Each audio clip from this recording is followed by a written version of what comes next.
Good morning বন্ধুরা। দেখো, আমরা কি করছি না, 2025-এ এনটিপিসির যে এক্সামগুলো হয়েছিল, সেই এক্সামের প্রত্যেকটা শিফটের আমরা জিকের কোশ্চেনগুলো আমরা অ্যানালাইসিস করছি। ঠিক আছে, অ্যানালাইসিস করছি। তো এর আগেও 7টা ভিডিও দেওয়া হয়েছে।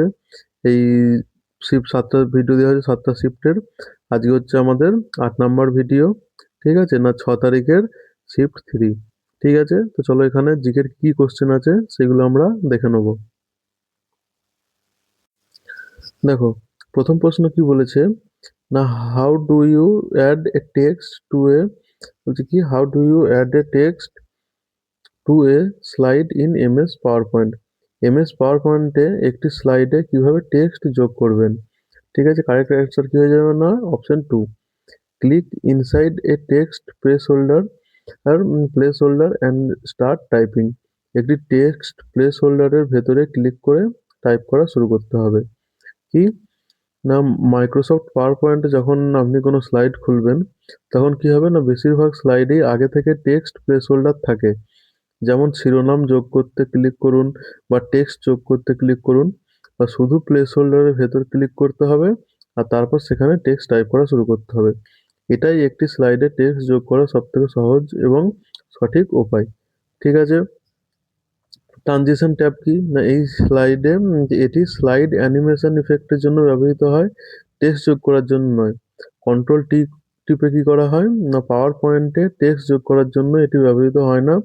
এটি ছবি ড্র্যাগ করা, একটি ছবি যোগ করে টেক্সট নয়। ঠিক আছে, 2 নম্বর প্রশ্ন কি বলেছে, ইন হুইচ ইয়ার আর was the partition of Bengal initially implemented by the British in 1905, officially annulled. যে বলছে 1905 সালে ব্রিটিশদের দ্বারা প্রাথমিকভাবে বাস্তবায়িত বঙ্গভঙ্গ কোন সালে আনুষ্ঠানিকভাবে বাতিল করা হয়েছিল। কোন সালে না, 1911 সালে। কি বলেছে, the partition of Bengal was announced in 1905 by Lord Curzon. 1905 সালে লর্ড কার্জন কর্তৃক বঙ্গভঙ্গ ঘোষণা করা হয়েছিল। কি করা হয় না, বাংলাকে পূর্ববঙ্গ ও আসাম এবং পশ্চিমবঙ্গ এই দুটি প্রদেশে বিভক্ত করা হয়েছিল। বাংলাকে কি পূর্ববঙ্গ ও আসাম এবং পশ্চিমবঙ্গ এই দুটি প্রদেশে বিভক্ত করা হয়েছিল। এর পেছনে কি না, দাপ্তরিক কারণ হিসেবে প্রশাসনিক সুবিধার কথা বলা হয়েছিল। তবে বিভাজনের আসল উদ্দেশ্য ছিল বিভেদ ও শাসন নীতি, মানে ভাগ করে দিয়ে শাসন করার নীতি। এইটা ছিল তাদের আসল উদ্দেশ্য। এই বিভাজনের ফলে 1905 সালে স্বদেশী আন্দোলন শুরু হয়। স্বদেশী আন্দোলনে স্বদেশী আন্দোলন কি না, ব্রিটিশ পণ্য বর্জন এবং ভারতীয় পণ্য ব্যবহারের প্রচার করা হয়েছিল এতে। বঙ্গভঙ্গ বিরোধী আন্দোলন জনগণের মধ্যে জাতীয়তাবাদ ছড়িয়ে দিয়েছিল। বিশিষ্ট নেতাদের মধ্যে ছিল কি, সুরেন্দ্রনাথ বন্দ্যোপাধ্যায়, বিপিনচন্দ্র পাল এবং অরবিন্দ ঘোষ। প্রবল জনবিক্ষোভের কারণে 1911 সালে বঙ্গভঙ্গ রোধ করা হয়। 1911 সালে ভারতের ব্রিটিশ রাজধানী কলকাতা থেকে দিল্লিতে স্থানান্তরিত করা হয়েছিল। ঠিক আছে, তো তোমরা এই ক্লাস করার সময় কি করবে না, নোটবুকে সবসময় নোট করতে থাকবে। এর ফলে কি হবে, তোমাদের রিভিশনের সময় অনেক টাইম বাঁচবে এতে। ঠিক আছে, 3 নম্বর কোশ্চেন কি বলেছে, what is the total full time strength of personal in national human right commission in India.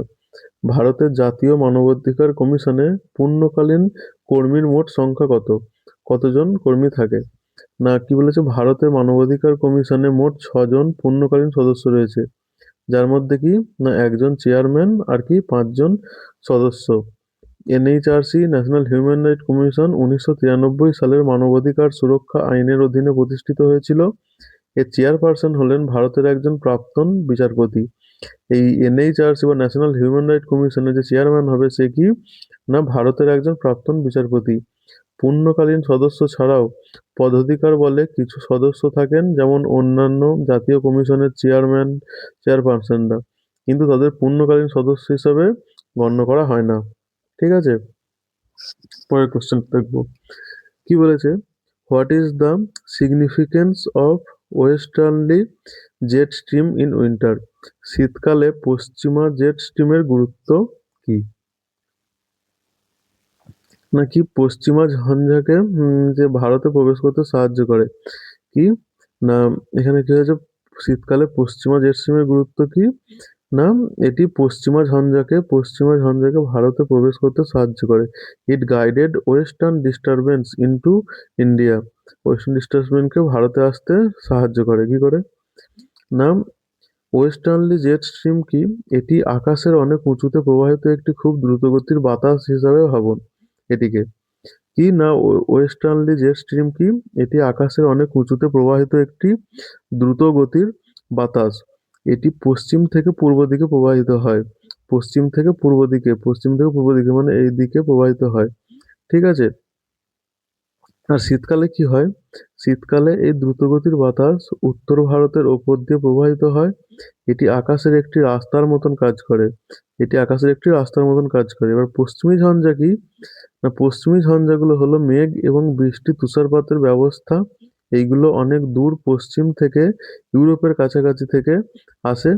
এবার পশ্চিমী ঝঞ্ঝাটাকে যদি গাড়ি বলি আর ওয়েস্টার্নলি জেট স্ট্রিমটাকে যদি মহাসড়ক বলি, তাহলে কি হবে? মহাসড়ক ছাড়া গাড়িগুলো কি ভারতে পৌঁছাতে পারে না। তাহলে মহাসড়ক থাকলেই কি গাড়িগুলো সহজেই ভারতে চলে আসে।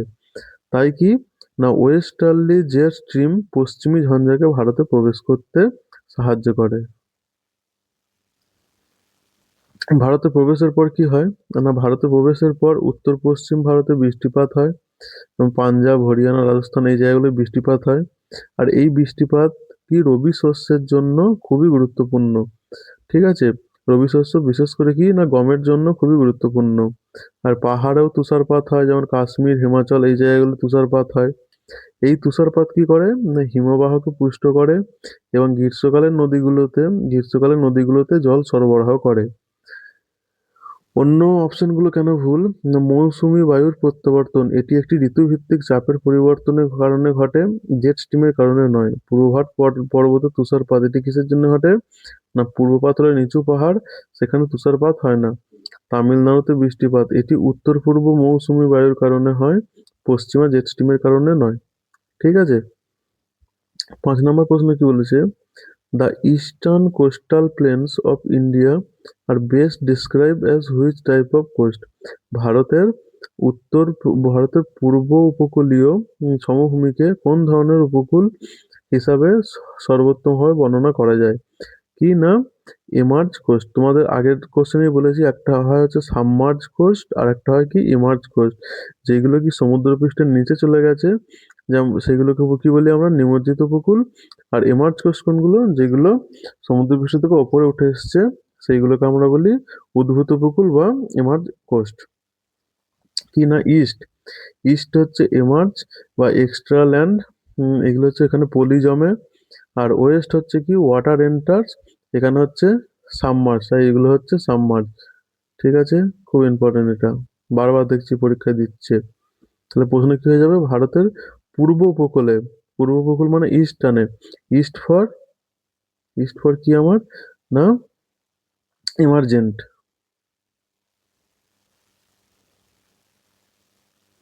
East for emergent. আর ওয়েস্ট ফর কি না ওয়াটার এন্টার্স।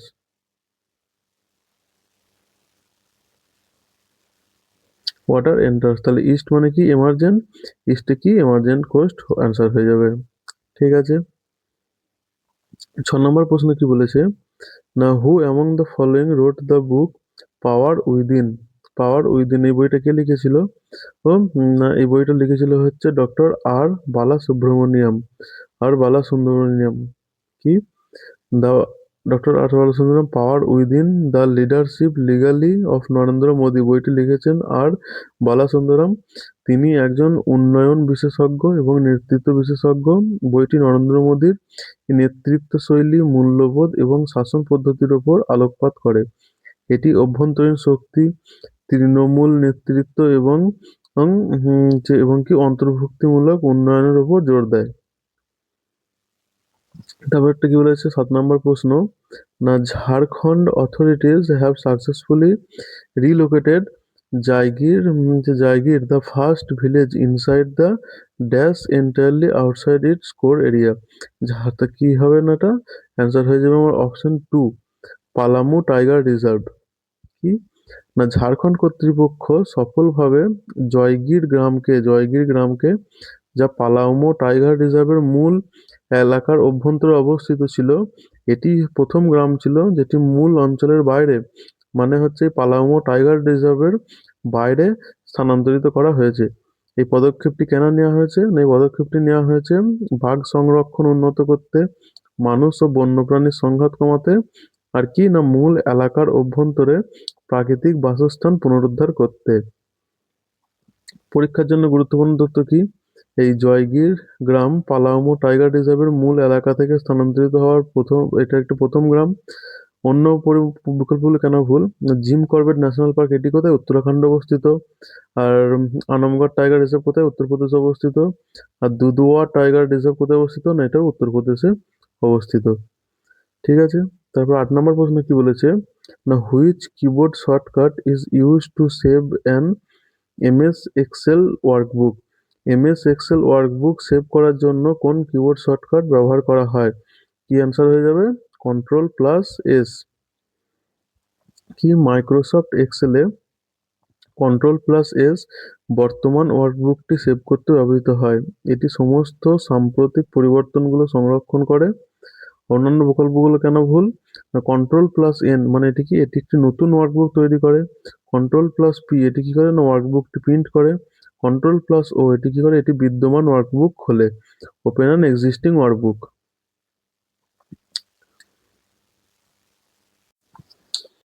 তারপরে দেখো 9 নম্বর প্রশ্ন কি বলছে না, যে Konyak tribe of India is mainly found in which of the following states of India. ভারতে কোনিয়াক উপজাতি প্রধানত ভারতের নিম্নলিখিত কোন রাজ্যে দেখতে পাওয়া যায়? অ্যান্সার কি হয়ে যাবে না নাগাল্যান্ড অ্যান্ড অরুণাচল প্রদেশ। দেখো খুব ইম্পর্টেন্ট, এই ট্রাইব থেকে কোথায় কোন ধরনের ট্রাইব দেখতে পাওয়া যায়, সেখান থেকে অনেক প্রশ্ন পরীক্ষাতে আসে। ঠিক আছে, তো আমরা ভারতের কোথায় কোন ধরনের ট্রাইব দেখতে পাওয়া যায় সব আমরা দেখে নেবো। দেখো নর্থ ইস্ট ইন্ডিয়ান ট্রাইব যেমন হচ্ছে কোনায়াক ট্রাইব কোথায় দেখতে পাওয়া যায় না নাগাল্যান্ড অরুণাচল প্রদেশ। বোডো ট্রাইব কোথায় দেখতে পাওয়া যায় না আসাম। খাসি ট্রাইব কোথায় দেখতে পাওয়া যায় মেঘালয়া। গারো কোথায় দেখতে পাওয়া যায় মেঘালয়া। নাগা ট্রাইব কোথায় দেখতে পাওয়া যায় নাগাল্যান্ডে। আর মিজো বা লুসাই ট্রাইব কোথায় দেখতে পাওয়া যায় না এটা মিজোরামে দেখতে পাওয়া যায়। এবার হচ্ছে কি সেন্ট্রাল ইন্ডিয়া টাইপ গুলো কি মোস্ট ইম্পর্টেন্ট, খুব ইম্পর্টেন্ট। যেমন হচ্ছে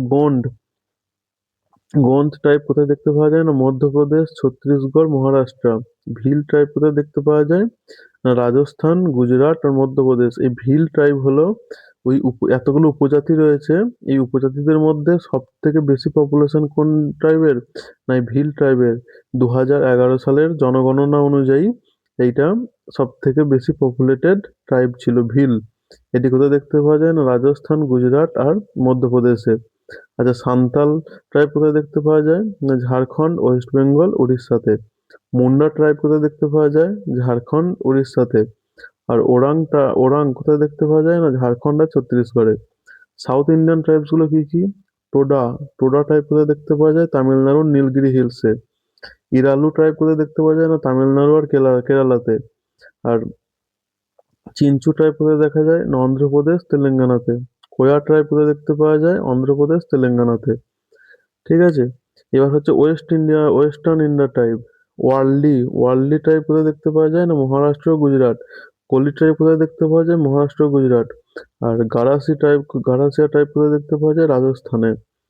আর আন্দামান নিকোবরের যে ট্রাইবগুলো রয়েছে এইগুলোও খুব খুব খুব ইম্পর্টেন্ট। ঠিক আছে, জড়োয়া ট্রাইব কোথায় দেখতে পাওয়া যায় না আন্দামান আইসল্যান্ডে। অং অং অঙ্গে ট্রাইব কোথায় দেখতে পাওয়া যায় লিটিল আন্দামানে। আর সেন্টিনেলস কোথায় দেখা যায় north sentinel আইসল্যান্ডে। Are great Andamanese এগুলো কি আন্দামান আইসল্যান্ডে আছে। ঠিক আছে, এবার পরীক্ষাতে এইগুলো থেকে রিপিটেড কোশ্চেন কোনগুলো আছে, ভারতের বৃহত্তম উপজাতি কোনটি না গোন্ড ট্রাইব হচ্ছে ভারতের বৃহত্তম উপজাতি গোষ্ঠী। আচ্ছা, টোডা উপজাতি কোথায় বাস করে? নীলগিরি পর্বতমালায়। কেনিয়াক উপজাতি কোন রাজ্যের? নাগাল্যান্ডের।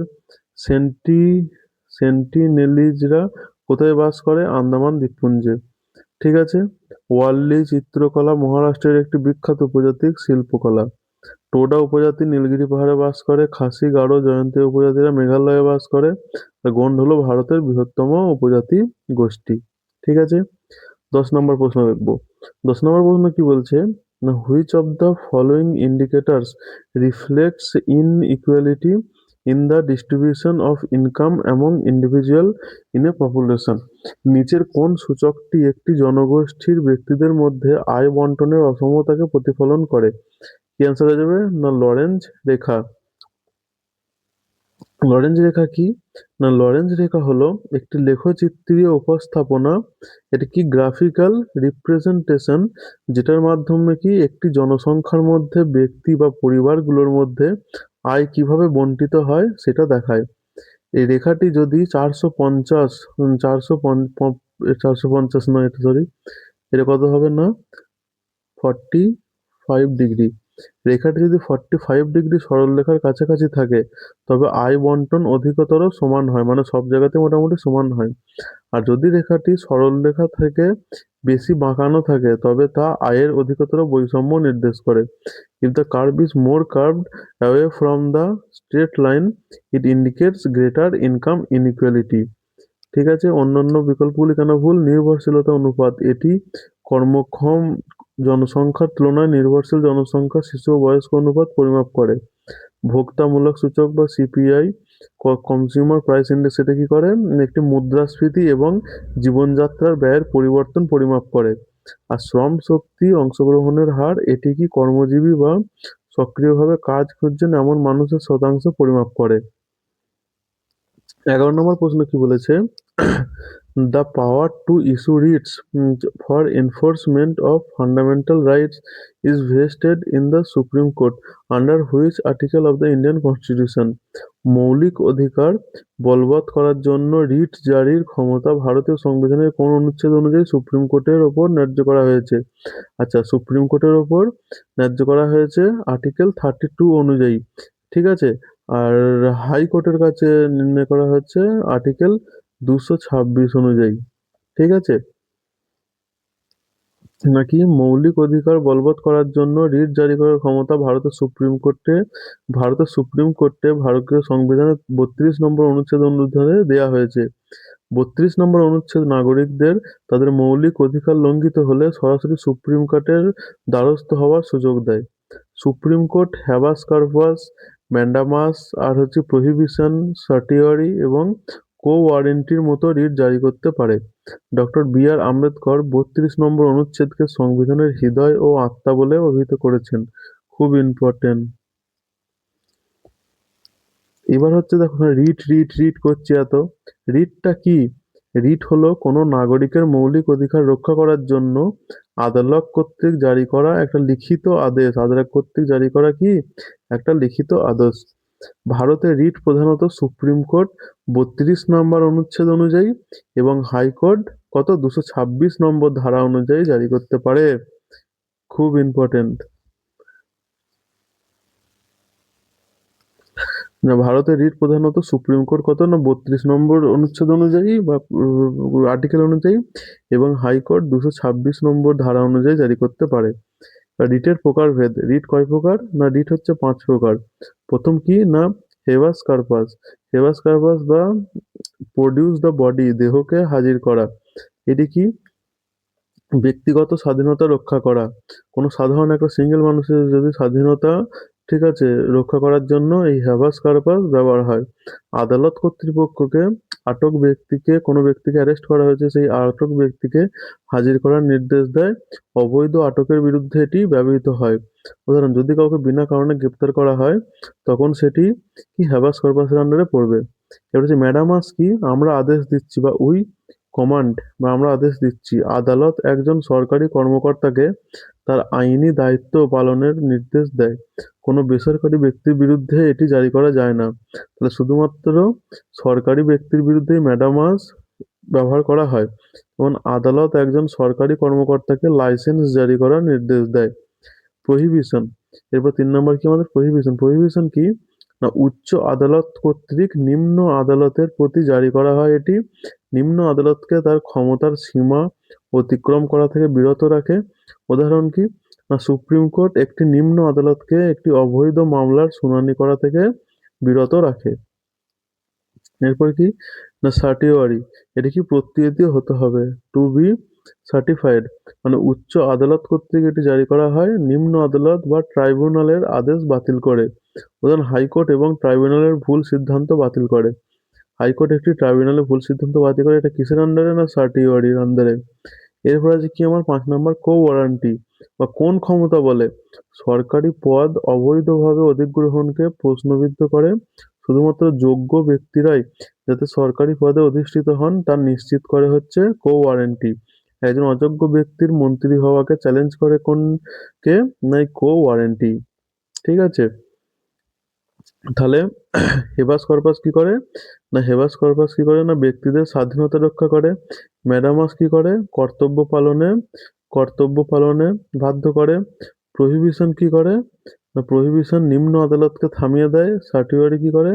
না নিম্ন আদালতের আদেশ বাতিল করে। আর কো ওয়ারেন্টি কি করে? কো ওয়ারেন্টি অবৈধ পদ পরীক্ষা করে। 12 নম্বর প্রশ্ন কি বলেছে?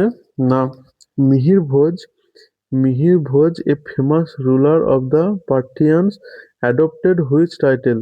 প্রতিহারদের একজন বিখ্যাত শাসক মিহির ভোজ কোন উপাধি গ্রহণ করেছিলেন? এটা কি অ্যান্সার হয়ে যাবে? না আদি বরাহ। অপশন 3 আদি বরাহ। গুর্জর প্রতিহার রাজবংশের সবথেকে শক্তিশালী শাসক মিহির ভোজ আদি বরাহ উপাধি গ্রহণ করেছিলেন। আদি বরাহ শব্দের অর্থ হল আদি বরাহ, যা ভগবান বিষ্ণুর একটি অবতার। এই উপাধিটি মিহির ভোজ কর্তৃক জারি করা মুদ্রা ও শিলালিপি থেকে জানা যায়। এটি কি রাজকীয় ক্ষমতা এবং ঐশ্বরিক কর্তৃত্বের প্রতীক ছিল। মিহির ভোজ খ্রিস্টপূর্বাব্দ নবম শতাব্দীতে রাজত্ব করেন এবং উত্তর ভারতের প্রতিহার শক্তি বিস্তার করেন। ঠিক আছে? 13 নম্বর 13 নম্বর প্রশ্ন কি বলেছে? না which of the following element when poorly implemented is most likely to undermine the credibility and impact of an otherwise well-researched MS PowerPoint presentation?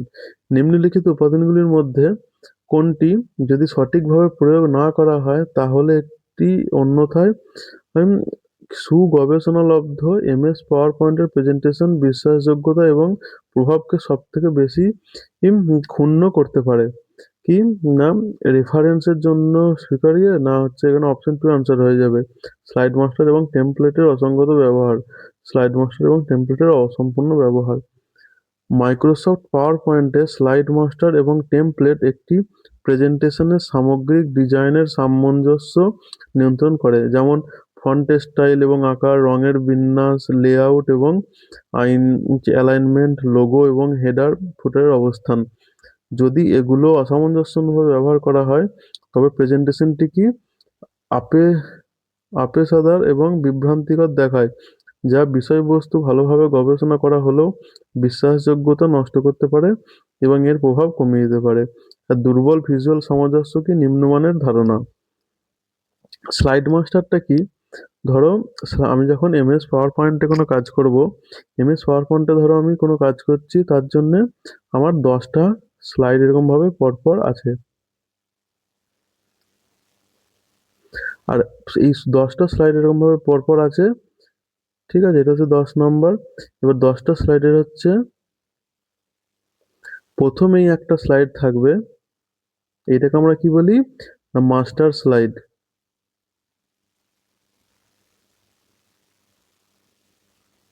এই মাস্টার স্লাইডে কি করা হয়, আমি যদি এখানে কোনো লোগো লাগাই তো মাস্টার স্লাইডে আমি যা করব এই বাকি সব কটা স্লাইডেও আমার সেই কি একই জিনিস চলে আসবে। যদি আমি এখানে একটা লোগো লাগাই মাস্টার স্লাইডে তো অটোমেটিক্যালি আমার যে বাকি স্লাইডগুলো আছে সেইখানেও এই জায়গাতে একটা করে লোগো চলে আসবে। ঠিক আছে? এই মাস্টার স্লাইডে যা কাজ করব সেইগুলো সব এই প্রত্যেকটা স্লাইডে কপি হয়ে যাবে। 14 নম্বর কি বলেছে? The Poligars rebellion against the British in which presidency when the British tried to snatch away their military and land rights. ব্রিটিশরা যখন পলিগারদের সামরিক ও ভূমি অধিকার কেড়ে নেওয়ার চেষ্টা করেছিল তখন কোন প্রেসিডেন্সিতে ব্রিটিশদের বিরুদ্ধে বিদ্রোহ করেছিল? এটা কি অ্যান্সার হয়ে যাবে? না, মাদ্রাজ প্রেসিডেন্সি। এবারে প্রেসিডেন্সি কি বলেছে? দ্য পলিগাররা যাদের পালায়ঙ্করা বলা হতো, পলিগাররা ছিলেন দক্ষিণ ভারতের প্রধানত বর্তমান তামিলনাড়ুর স্থানীয় সামরিক প্রধান এবং ভূম্যধিকারী। তারা মাদ্রাজ প্রেসিডেন্সির অধীনে ছিলেন। যখন ব্রিটিশরা তাদের সামরিক ক্ষমতা এবং জমির অধিকার কেড়ে নেওয়ার চেষ্টা করে তখন পলিগাররা ব্রিটিশ কর্তৃপক্ষের বিরুদ্ধে বিদ্রোহ করেছিল। এই বিদ্রোহ পলিগার যুদ্ধ নামে পরিচিত। এটা হচ্ছে 18 শতাব্দীর শেষ ভাগ থেকে 19 শতাব্দীর শুরু পর্যন্ত হয়। পলিগার বিদ্রোহগুলো ছিল দক্ষিণ ভারতের ব্রিটিশ শাসনের বিরুদ্ধে একটি প্রধান প্রাথমিক প্রতিরোধ। প্রেসিডেন্সিগুলো ছিল এবার এই প্রেসিডেন্সি করছি। প্রেসিডেন্সিগুলো কি না, প্রেসিডেন্সিগুলো ছিল ব্রিটিশ ইস্ট ইন্ডিয়া কোম্পানি কর্তৃক ভারতের শাসনকে আরো কার্যকর করার জন্য তৈরি করা বড় প্রশাসনিক বিভাগ। তো এখানে মেন প্রেসিডেন্সিগুলো কি ছিল? প্রধান প্রেসিডেন্সিগুলো ছিল, 1 নম্বর হচ্ছে বেঙ্গল প্রেসিডেন্সি। এইটির রাজধানী কোথায় ছিল? বেঙ্গল প্রেসিডেন্সির কলকাতায়। এই বেঙ্গল প্রেসিডেন্সির মধ্যে এলাকা কি কি ছিল? বাংলা, বিহার, উড়িষ্যা এবং আসাম। এর গুরুত্ব কি না, সবথেকে পুরানো প্রেসিডেন্সি কি? বেঙ্গল প্রেসিডেন্সি। এবং সবচেয়ে শক্তিশালী প্রেসিডেন্সিও ছিল এই বেঙ্গল প্রেসিডেন্সি। এখানে চিরস্থায়ী বন্দোবস্ত চালু করা হয়েছিল। বেঙ্গল প্রেসিডেন্সিতে কি না, চিরস্থায়ী বন্দোবস্ত চালু করা হয়েছিল। এরপরে কি? মাদ্রাজ প্রেসিডেন্সি। মাদ্রাজ প্রেসিডেন্সি কি রাজধানী কি না, মাদ্রাজ, চেন্নাই। এটিতে কোন কোন এলাকাগুলি ছিল না, তামিলনাড়ু, অন্ধ্রপ্রদেশ, কর্ণাটক, কেরালার কিছু অংশ এখানে ছিল। এখানে বিখ্যাত বিদ্রোহ কি হয়েছিল মাদ্রাজ প্রেসিডেন্সিতে? না, পলিগার বিদ্রোহ। পলিগাররা মাদ্রাজ প্রেসিডেন্সিতে বিদ্রোহ করেছিল। 3 নম্বর কি আমার? বোম্বে প্রেসিডেন্সি। এর রাজধানী কোথায়? বোম্বে বা মুম্বাই। এই বোম্বে প্রেসিডেন্সির আন্ডারে কি ছিল? মহারাষ্ট্র, গুজরাট, সিন্ধু পূর্বে। বিখ্যাত আন্দোলন এখানে কি ছিল? প্রাথমিক কৃষক ও উপজাতি বিদ্রোহ। আর আগ্রা প্রেসিডেন্সি কি? আগ্রা প্রেসিডেন্সি এটা হচ্ছে নতুন হয়েছিল। এটির রাজধানী কোথায়? আগ্রা। পরে উত্তর পশ্চিম প্রদেশের নামে নামকরণ করা হয়। উত্তরপ্রদেশের কিছু অংশ এর অন্তর্ভুক্ত ছিল। এটি মূলত 3 প্রেসিডেন্সির মধ্যে একটি ছিল না। 15 নম্বর প্রশ্ন কি বলেছে? না, অ্যামিনো অ্যাসিডের কোন কার্যকরী গ্রুপ পেপটাইড বন্ধন গঠনে সরাসরি জড়িত? ঠিক আছে কি না? Carboxyl and amino groups. ঠিক আছে কি না, অ্যামিনো অ্যাসিডগুলোকে লেগো ব্লকের মতো ভাবুন। লেগো ব্লক মানে কি? অনেকগুলো বড় ব্লক একসঙ্গে জুড়ে যে বাচ্চাগুলো ঘর বাড়ি তৈরি করে, এগুলো হচ্ছে লেগো ব্লক। লেগো ব্লকের মধ্যে অ্যামিনো অ্যাসিডগুলোকে যদি আমরা লেগো ব্লকের মতো ভাবি তাহলে কি প্রত্যেকটা অ্যামিনো অ্যাসিডের দুটি গুরুত্বপূর্ণ প্রান্ত থাকে।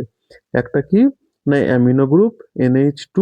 আর এটিকে একটি হুকের মতন ভাবুন। এবার এই অ্যামিনো অ্যাসিডটাকে একটা হুকের মতো যদি ভাবি, আর কার্বক্সিলিক গ্রুপ থাকে COOH, এটিকে একটি লুপের মতন যদি ভাবি।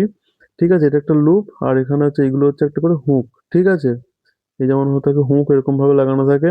তাহলে পেপটাইড বন্ধন কিভাবে গঠিত হয়? দুটো অ্যামিনো অ্যাসিডকে যুক্ত করতে কি করা হয়? একটি অ্যামিনো অ্যাসিডের হুক, আর এর সঙ্গে কি একটি যে অন্য একটি অ্যামিনো অ্যাসিডের লুপের কার্বক্সিলিকের সাথে যুক্ত হয়, এটার সঙ্গে যুক্ত হয়। ঠিক আছে, যখন তারা যুক্ত হয় তখন কি এক অণু পানি বা জল নির্গত হয়, এটি পেপটাইড বন্ধন গঠিত হয়। এইভাবে কি হয় না, প্রোটিন তৈরি হয়। মনে রাখার জন্য খুব সহজ কৌশল কি? অ্যামিনো প্লাস কার্বক্সিলিক অ্যাসিড সমান হচ্ছে পেপটাইড বন্ধন। অ্যামিনো প্লাস কার্বক্সিলিক অ্যাসিড সমান হচ্ছে পেপটাইড বন্ধন। অ্যামিনো প্লাস কার্বক্সিলিক সমান পেপটাইড বন্ধন। অন্য অপশনগুলো কেন ভুল? OH হাইড্রোক্সিল এটি কি অ্যালকোহলে পাওয়া যায়। তারপর কি সালফোহাইড্রিল SH এটি কি ডাইসালফাইড বন্ধন তৈরি করে, পেপটাইড বন্ধন নয়। আর মিথাইল CH3 এটি কি? এটি শুধু একটি পার্শ্ব গ্রুপ, এগুলো অ্যামিনো অ্যাসিডের একসঙ্গে যুক্ত করে না। তাহলে আমাদের অ্যান্সার কি হয়ে যাবে? না, which functional group in amino acid are directly involve in formation of peptide bond? Peptide বন্ধনের সঙ্গে যুক্ত কোনগুলো? কার্বক্সিলিক গ্রুপ আর অ্যামিনো অ্যাসিড গ্রুপ। ঠিক আছে।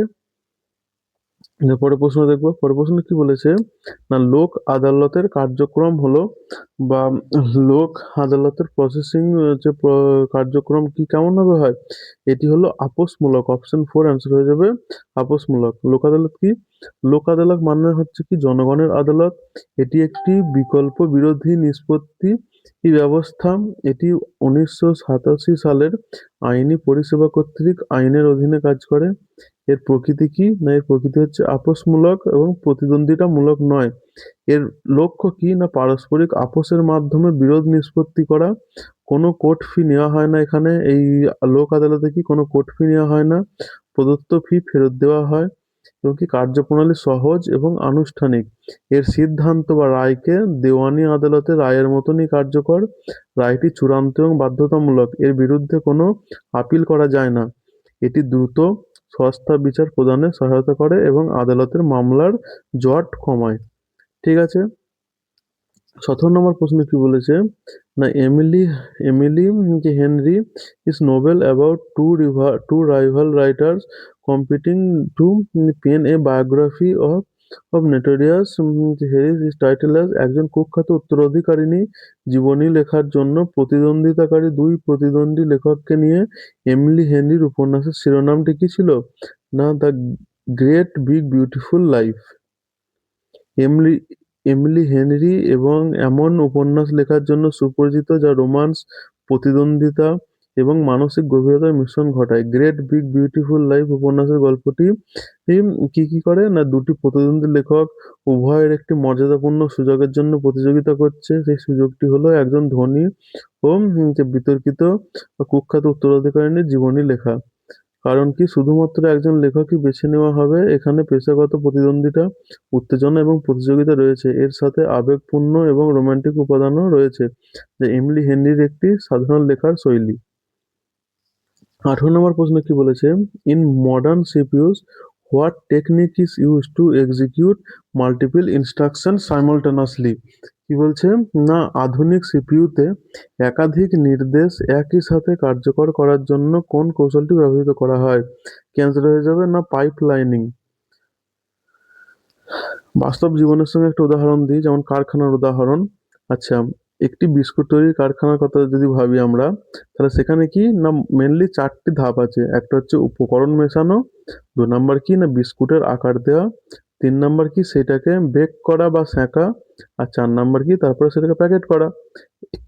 এবার যদি পাইপলাইন ছাড়া আমরা যদি করি, পাইপলাইন ছাড়া এই প্রসেসগুলো, এই উপকরণ মেশানো, বিস্কুটের আকার দেওয়া, সেঁকা এবং প্যাকেট করা, এগুলো যদি আমরা পাইপলাইনিং ছাড়া করি তাহলে কি হবে, একটি বিস্কুটে প্রথমে 4টি ধাপ শেষ করে তারপর একটি বিস্কুট প্রথমে 4টি ধাপকে শেষ করবে।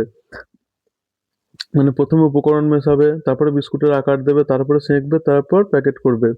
এইভাবে তারপর বিস্কুটটি শুরু হয়। তার এইভাবে করার পরে তারপরের বিস্কুটটি শুরু হয়। তাহলে এটা কি হবে, খুবই ধীর। আর পাইপলাইনিং সহ যদি করি আমরা, তাহলে কি শ্রমিক 1 কি করবে, বিস্কুট এ এর উপকরণ মেশাচ্ছে। একই সময়ে শ্রমিক 2 কি করছে, বিস্কুট বি কে আকার দিচ্ছে। একই সময় কি শ্রমিক 3 বিস্কুট সি কে সেঁকছে। আর শ্রমিক 4 নাম্বার শ্রমিক কি করছে, না বিস্কুট ডি কে প্যাক করছে। একই সময়ে অনেকগুলো বিস্কুটের উপর কাজ করা হচ্ছে। তেমনি সিপিইউতেও একই জিনিস ঘটে।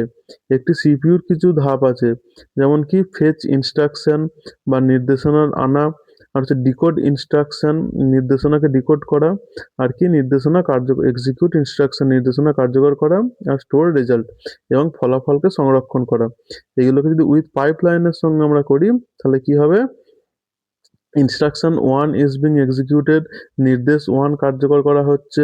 সেই করতে করতে কার্যকর যখন করা হচ্ছে সেই একই সময় নির্দেশনা বা ইনস্ট্রাকশনকে কি ইনস্ট্রাকশন 2 2 নাম্বার ইনস্ট্রাকশনকে কি ডিকোড করা হচ্ছে। আর 3 নাম্বার ইনস্ট্রাকশনকে কি বিং ফেচ সেটাকে আনা হচ্ছে। তো একাধিক নির্দেশনা একই সময় বিভিন্ন ধাপে প্রক্রিয়াজাত করা হয়। ঠিক আছে, তাহলে আমার অ্যান্সার কি হয়ে যাবে, না পাইপলাইনিং আমার অ্যান্সার হয়ে যাবে। ঠিক আছে, পরের প্রশ্ন দেখবো। পরের প্রশ্ন কি বলেছে, in which year did Bhil rebellion start under the leadership of Bhil leaders such as Kaji Singh and Bhima Nayak. Kaji Singh এবং ভীমা নায়েকের মতো ভিল নেতাদের নেতৃত্বে ভিল বিদ্রোহ কোন সালে শুরু হয়েছিল, না 1818 সালে শুরু হয়েছিল। কি ভিল বিদ্রোহ কি, না 1818 সালে শুরু হয়েছিল। কাজিম সিং এবং ভীমা নায়কের মতো ভিল নেতা এর নেতৃত্ব দিয়েছিল। পশ্চিম ও মধ্য ভারতে ব্রিটিশরা নিয়ন্ত্রণ প্রতিষ্ঠা করার পর এই বিদ্রোহ শুরু হয়। ভিলরা ব্রিটিশদের নিম্নলিখিত নীতিগুলোর প্রতিরোধ কোন নীতিগুলোর প্রতিরোধ করেছিল? না ঐতিহ্যবাহী ভূমির অধিকার হারানো, loss of traditional land rights, আর ভারী কর, হেভি ট্যাক্সেস, আর তাদের স্থানীয় প্রশাসনের হস্তক্ষেপ, interference of their local administration. 20 নম্বর প্রশ্নের মধ্যে কি বলেছে? Which of the following is the largest contributor to irrigation in India? নিম্নলিখিতের মধ্যে কোনটি ভারতের সেচ কার্যে সব থেকে বড় অবদান রাখে? টিউব অ্যান্ড এটা কি হয়ে যাবে? Tube wells and canals. Tube wells and canals কি না ভারতের সেচের সব থেকে বড় অংশ আসে কোথা থেকে? না নলকূপ বা ভূগর্ভস্থ জল সব থেকে বড় যে অবদানকারী, এবং খাল দ্বিতীয় প্রধান উৎস। তাহলে সব থেকে ভারতের যে কৃষি অবস্থা হয় তার প্রথম, সব থেকে প্রথম বা বড় ও বড় উৎস কি না নলকূপ, এবং দ্বিতীয় কি খাল। ঠিক আছে, একসাথে নলকূপ এবং খাল ভারতের বেশিরভাগ কৃষি জমিতে সেচ প্রদান করে। আচ্ছা, কেন নলকূপ এবং খাল সব থেকে বেশি অবদান রাখে? কারণ নলকূপ কি না সারা বছর ধরেই, টিউবওয়েল কি না সারা বছর ধরে জলের সরবরাহ নিশ্চিত করে। এগুলো পাঞ্জাব, হরিয়ানা, উত্তরপ্রদেশের মতো রাজ্যগুলোতে ব্যাপকভাবে ব্যবহৃত হয়। আর খালগুলো কি নদী ও জলাধার থেকে বিশাল এলাকায় জল সরবরাহ করে। উভয়ই বৃহৎ আকারের কৃষিকাজে সহায়তা করে। আচ্ছা, অন্য অপশনগুলো কেন ভুল? না ভূগর্ভস্থ সেচ এটির ব্যবহার খুবই সীমিত। জলাধার এটি কি শুধুমাত্র কিছু দক্ষিণের রাজ্যে এটি গুরুত্বপূর্ণ। বৃষ্টির জল সংগ্রহ স্থানীয়ভাবে সাহায্য করে, কিন্তু সেচের প্রধান এটি উৎস নয়। ঠিক আছে, 21 নম্বর প্রশ্ন কি বলেছে? না how many municipal corporation established in the union territory of India? ভারতের কেন্দ্রশাসিত অঞ্চলগুলিতে পৌর কর্পোরেশন কিভাবে প্রতিষ্ঠিত হয়? অ্যান্সার কি হয়ে যাবে? না option two, by an act of parliament. কি না কেন্দ্রশাসিত অঞ্চলগুলিতে রাজ্যগুলোর মতনই পূর্ণাঙ্গ রাজ্য বিধানসভা থাকে না। তাই কেন্দ্রশাসিত অঞ্চলগুলির পৌর কর্পোরেশনগুলি ভারতের সংসদ দ্বারা গঠিত হয়। সংসদ এগুলি প্রতিষ্ঠা, নিয়ন্ত্রণের জন্য একটি আইন বা অ্যাক্ট পাস করে। ঠিক আছে, অন্য অপশনগুলি কেন ভুল? রাজ্য বিধানসভা দ্বারা কেন্দ্রশাসিত অঞ্চলগুলিতে সাধারণত রাজ্য বিধানসভা থাকে না। ঠিক আছে, পৌর কমিশনার দ্বারা, কমিশনার শুধুমাত্র প্রশাসন পরিচালনা করেন, কর্পোরেশনের গঠন করতে পারে না। আর জনগণের ভোটে জনগণ কি করে না প্রতিনিধি নির্বাচন করে, কিন্তু কর্পোরেশন কি না আইন দ্বারাই গঠিত হয়। ঠিক আছে, 22 নম্বর প্রশ্ন কি বলেছে? দ্য অভিধর্মা পিটাকা যে explores which of the following areas in depth? Abhidharma Pitaka নিম্নলিখিত কোন ক্ষেত্রগুলি গভীরভাবে অন্বেষণ করে? আগের দিন আমি তোমাদের কোশ্চেন করাচ্ছিলাম আগের সেটেতে, সেইখানে কি না বৌদ্ধ ধর্ম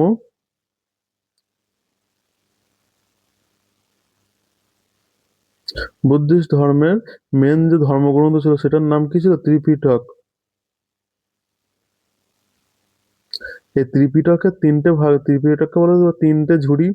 ঠিক আছে, ত্রিপিটকের তিনটি ভাগ ছিল। কি কি ছিল? তিনটি ভাগ ছিল। তো তিনটি ভাগের মধ্যে একটি কি না অভিধর্ম পিটক। সেই অভিধর্ম পিটকে মেনলি আমার কি বলা হয়েছে? না মেনলি আমার বলা হয়েছে এথিক্স বা নীতিশাস্ত্র, মেন্টাল ফেনোমেনা মানসিক ঘটনা, এবং ফিলোসফিক্যাল ইনসাইট যে মনস্তাত্ত্বিক অন্তর্দৃষ্টি এর মধ্যে বলা হয়েছে। কি অভিধর্ম পিটক হলো বৌদ্ধ ধর্মগ্রন্থের তিনটি প্রধান অংশের একটি। এটি প্রধানত কি কি বিষয়ের মধ্যে আলোচনা করে? না মানসিক প্রক্রিয়া, চেতনা ও মানসিক অবস্থা, মনের মনস্তাত্ত্বিক বিশ্লেষণ, নৈতিক নীতি সমস্ত, আর কি বাস্তবতা এবং চেতনার প্রকৃতি। সহজ কথায় এটি ব্যাখ্যা করে যে মন কিভাবে কাজ করে এবং মানসিক অবস্থা কিভাবে আচরণ ও নীতিশাস্ত্রকে প্রভাবিত করে। এবার কি ত্রিপিটক মানে হচ্ছে কি তিনটে ঝুড়ি। এটি বৌদ্ধ ধর্মের পবিত্র ধর্মগ্রন্থগুলোর প্রধান সংগ্রহ, যেখানে গৌতম বুদ্ধের শিক্ষাগুলো সংকলিত আছে। এর মধ্যে প্রথম পাঠ কি না বিনয় পিটক। এর মধ্যে কি কি বলা হয়েছে? না নিয়ম কানুন ও শৃঙ্খলা, যে বৌদ্ধিস্ট যে ভিক্ষুকরা ছিল, যে বৌদ্ধিস্ট ভিক্ষুক ও ভিক্ষুণীদের জন্য নিয়মাবলী, মঠ জীবন কিভাবে যাপন করা উচিত, মঠের আচরণবিধি এইগুলো কোথায় না বিনয় পিটকে লেখা আছে। সংক্ষেপে কি মঠের আইন শৃঙ্খলা আছে আমার বিনয় পিটকে। 2 নম্বর কি আমার সূত্র পিটক। সূত্রপিটকের মধ্যে কি আছে না, বুদ্ধের শিক্ষা, ধর্মোপদেশ এবং আলোচনা, নৈতিক শিক্ষা, এগুলো আছে আমার সূত্রপিটকে, গল্প ও সংলাপ। সংক্ষেপে কি, সকলের জন্য বুদ্ধের শিক্ষা আছে আমার সূত্রপিটকে। ঠিক আছে, সূত্রপিটকে কি আছে না, সকলের জন্য বুদ্ধের শিক্ষা। আর 3 নম্বর কি আমার অভিধর্ম পিটক, এর মধ্যে আলোচ্য বিষয় কি, দর্শন ও মনোবিজ্ঞান, মন ও মানসিক অবস্থার বিশ্লেষণ, নীতিশাস্ত্র ও চেতনা, গভীর দার্শনিক ব্যাখ্যা আছে আমার কোথায়, অভিধর্ম পিটকে। তাহলে অভিধর্ম পিটকে কি আছে না, বৌদ্ধ দর্শন ও মনোবিজ্ঞান। 23 নম্বর প্রশ্ন কি বলেছে না, which article of the constitution of India allows citizen to reside and settle in any part of the territory of India? ভারতের সংবিধানের কোন অনুচ্ছেদটি নাগরিকদের ভারতের ভূখণ্ডের যে কোনো, ভারতের মানে যে কোনো জায়গায় বসবাস ও বসতি স্থাপনের অনুমতি দেয়? অপশন কি হয়ে যাবে না, আর্টিকেল 19, অপশন 2। কি বলেছে না, আর্টিকেল 19(1) অনুচ্ছেদটি শুধুমাত্র ভারতের নাগরিকদের 6টি মৌলিক স্বাধীনতা প্রদান করে। আর্টিকেল 19(1) ভারতকে কি, ভারতের নাগরিকদের 6টি স্বাধীনতা প্রদান করে। কি কি না, বাক ও মত প্রকাশের স্বাধীনতা, শান্তিপূর্ণভাবে সমবেত হওয়ার স্বাধীনতা, সীমিত বা সমিতি বা ইউনিয়ন গঠনের স্বাধীনতা, ভারতের সর্বত্র অবাধে চলাচলের স্বাধীনতা, ভারতের যে কোনো অংশে বসবাস ও বসতি স্থাপনের স্বাধীনতা, আর যে কোনো পেশা বা বৃত্তি অনুশীলনের স্বাধীনতা। এইবার যে প্রতিটি স্বাধীনতা কি কি বিষয়ের সঙ্গে স্বার্থে যুক্তিগত বিধিনিষেধ রয়েছে। কিছু কিছু ব্যাপারে এই স্বাধীনতাগুলোর বিধিনিষেধ আছে, যেমন কি জনশৃঙ্খলা, পাবলিক অর্ডার, আর হচ্ছে রাষ্ট্রের নিরাপত্তা, সিকিউরিটি অফ দ্য স্টেট, নৈতিকতা এবং জনস্বাস্থ্য। এই বিষয়গুলোর মধ্যে কি না বিধিনিষেধ আছে। উদাহরণ কি, বক্তৃতা, যেমন বক্তৃতা সহিষ্ণুতাকে উস্কে দিতে পারবে না, মানে free speech, speech can not promote violence, মানে তুমি ফ্রি স্পিচ, তোমার মানে কথা বলার অধিকার আছে, কিন্তু যা বলতে পারো তুমি, তা বলে যাই খুশি তাই বলতে পারো না তুমি। Speech can not promote violence. তারপর কি, movement can be restricted or protest areas. ঠিক আছে, এরপর আমাদের 15 নম্বর আর্টিকেল কি বলেছে না, অপশনে রয়েছে এগুলো কি, বৈষম্য নিষিদ্ধ করে না, প্রহিবিশন ডিসক্রিমিনেশন। আর্টিকেল 22 কি বলে না, গ্রেপ্তার ও আটক থেকে সুরক্ষা। আর্টিকেল 18 কি না, উপাধি বিলোপ, অ্যাবলিশন অফ টাইটেল। ঠিক আছে, এবার 24 নম্বর প্রশ্নে কি বলেছে না, what is the SI unit of energy? শক্তির এসআই ইউনিট কি, শক্তির এসআই ইউনিট কি হয়ে যাবে না, জুল। এসআই বা আন্তর্জাতিক একক পদ্ধতিতে শক্তির পরিমাপ করা হয় জুল এককে। আমাদের সম্পাদিত কাজ, তাপ শক্তি, বৈদ্যুতিক শক্তি সবকিছুই জুলে পরিমাপ করা হয়। অন্য বিকল্পগুলি কেন ভুল না, কেলভিন এটি কি তাপমাত্রার একক, ওয়াট কি না ক্ষমতার একক, নিউটন কি বলের একক। ঠিক আছে, 25 নম্বর প্রশ্ন কি বলছে না, an internal trade route during the post Maurya empire আর উত্তর পথা কানেক্টেড দ্য ড্যাশ। বলছে মৌর্য পরবর্তী সাম্রাজ্যের সময়কালে একটি অভ্যন্তরীণ বাণিজ্য পথ উত্তর পথ নিম্নলিখিত অঞ্চলগুলিকে সংযুক্ত করেছিল। কাকে কাকে না, অপশন 3, ভারতের উত্তরাঞ্চল ও পূর্বাঞ্চলকে উত্তর পশ্চিম অঞ্চলের সাথে। কি উত্তরপথ কি ছিল, উত্তরপথ মানে হচ্ছে উত্তরের পথ। এটি মৌর্য যুগের পর ব্যবহৃত একটি প্রাচীন বাণিজ্য পথ ছিল।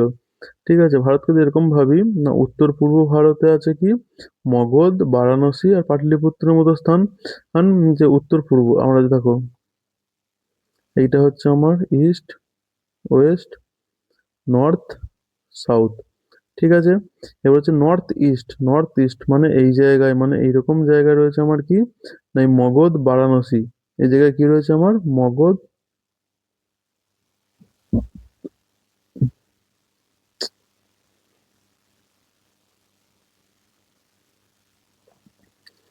আচ্ছা, এটা কি আমার ইস্ট বা পূর্ব,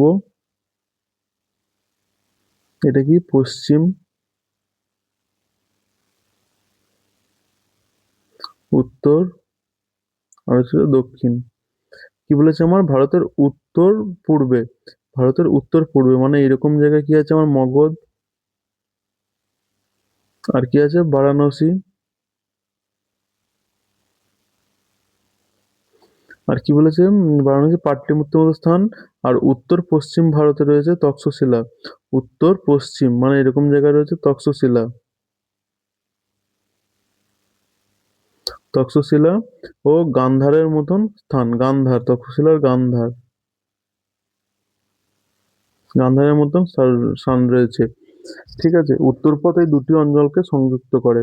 তো উত্তরপথ কি করেছিল, এই যে দুটো স্থান, এই যে এখানে আছে তক্ষশিলা গান্ধার, আর দিকে রয়েছে মগধ বারাণসী, এই দুটো স্থানকে সংযোগ করেছিল, এই দুটো স্থানের মধ্যে সংযোগ করে করেছিল না হচ্ছে আমার উত্তর পথ।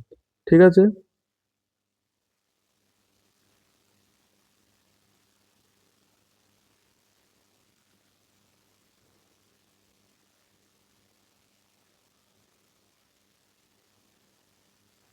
এই উত্তরপথ কি, না এই উত্তরপথ দুটি অঞ্চলকে সংযুক্ত করেছিল। উত্তরপথ মানে কি উত্তর পূর্ব আর উত্তর পশ্চিম, এই দুটোকে সংযোগ করেছিল কে, না আমার উত্তরপথ। ঠিক আছে।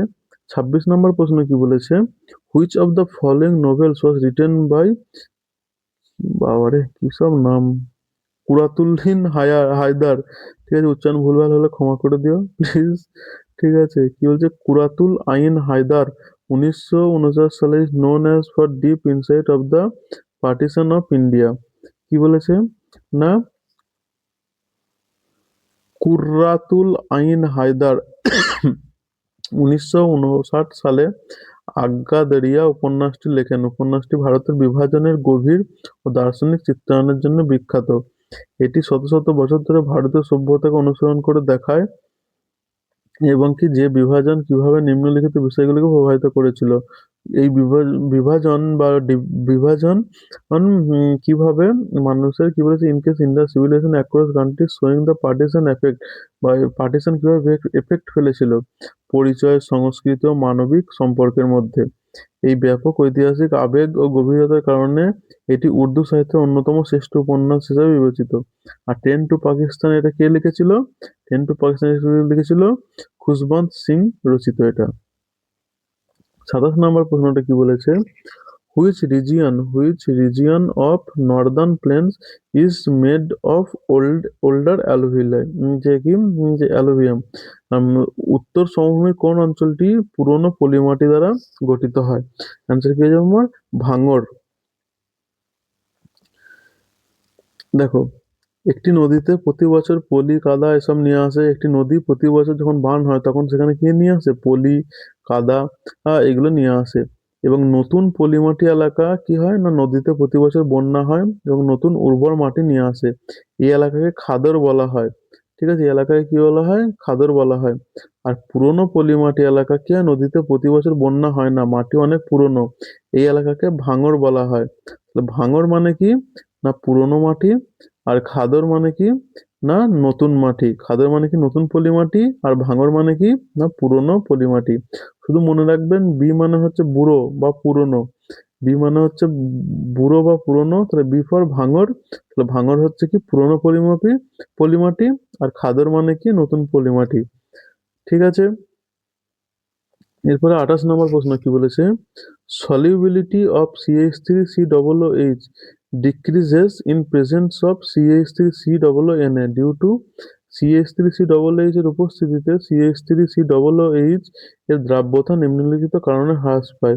ক্যান্সেল হয়ে যাবে, না কমন আয়ন ইফেক্ট বা সাধারণ আয়ন প্রভাবের জন্য। এটাকে আমরা দেখে নিই। আচ্ছা, যদি আমরা কল্পনা করি একটি গ্লাস ইতিমধ্যে লবণ দিয়ে ভর্তি, আমরা যদি কল্পনা করি যে একটি গ্লাস ইতিমধ্যে লবণ দিয়ে ভর্তি করা আছে, এইবার আমি যদি ওতে আরো লবণ যোগ করি, তবে কি হবে, সেটি সহজে দ্রবীভূত হবে না। সেটি সহজে কি লবণটা তার মধ্যে লবণ জলের মধ্যে দ্রবীভূত হবে না, কেন, না কারণ জলেতে ইতিমধ্যেই লবণের কণাগুলো রয়েছে। এবার এটাকে প্রশ্নের সঙ্গে যদি যোগ করি, না দুটির মধ্যেই একই CH3COOH আর CH3COONA, এই দুটি কি, CH3COOH এটি কি অ্যাসিডিক অ্যাসিড, এর থেকে পাওয়া যায় কি CH3COO, আর CH3COONA এটা কি সোডিয়াম অ্যাসিটেট, এর থেকেও পাওয়া যায় কি CH3COO।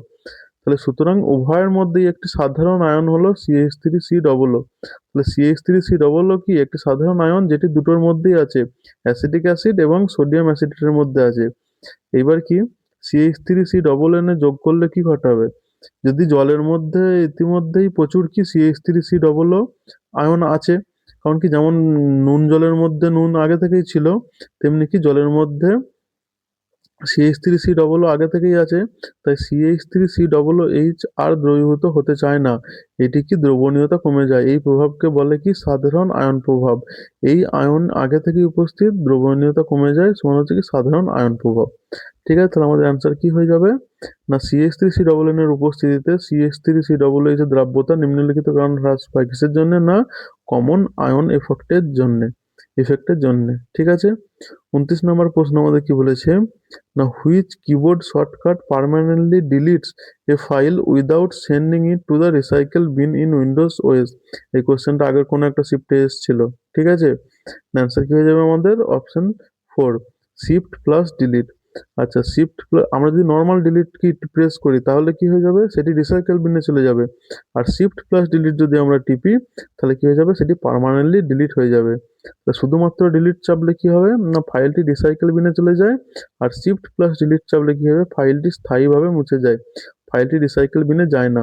এই শর্টকাট তখন ব্যবহার করা হয় যখন আমি নিশ্চিত থাকি যে কি পরে এই ফাইলটিকে আমার আর পুনরুদ্ধার করতে চাই না। আর কন্ট্রোল প্লাস ডি কিসে ব্যবহার করা হয়, ব্রাউজারে ব্যবহৃত করা হয় বুকমার্ক করার জন্য। ঠিক আছে, তো আজকের ভিডিও এতটাই। তোমরা নোট করতে থাকো। ঠিক আছে, নোট করবে প্রতিদিন, আর এই নোট করে প্রতিদিন রিভাইজ করবে, তাহলে তোমাদের কি ভালোভাবে মুখস্থ হবে জিনিসগুলো। ঠিক আছে, আর প্রচুর ডেটা রয়েছে এর মধ্যে, নোট না করলে হবে না। বারবার ধরে ভিডিও দেখতে হলে তোমাদের অনেক টাইম লস হবে। সেই জন্য ভিডিও লেকচার দেখার সঙ্গে সঙ্গে তোমরা নোট করতে থাকো। ঠিক আছে, আজকের ভিডিও এতটাই। Thank you.